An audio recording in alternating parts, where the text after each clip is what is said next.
You have your noodles already blanched. We're gonna slice the eggplant really thin, and then we're just gonna season it up, flour it, and then just fry it up about a minute on each side. Medium to high heat. Okay then, now we're gonna start making our layers. A little bit of ricotta, spread it nice and evenly, then a little bit of mozzarella. Just kind of rip it up all over there. Then we're gonna add a little bit of sauce. Use whatever you like. It's no problem.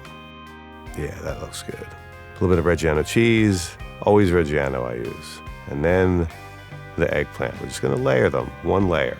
Then fresh basil. That's always nice. And then we're gonna do the exact same thing all over again. Same thing. Ricotta, mozzarella, sauce, Reggiano cheese, and eggplant. On the last layer, just gonna stick a little bit of sauce right over it. And a little bit of Reggiano cheese right on top. And a little bit of oil. Boom, right in the oven.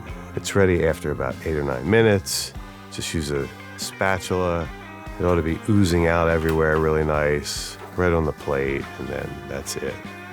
Just go for it.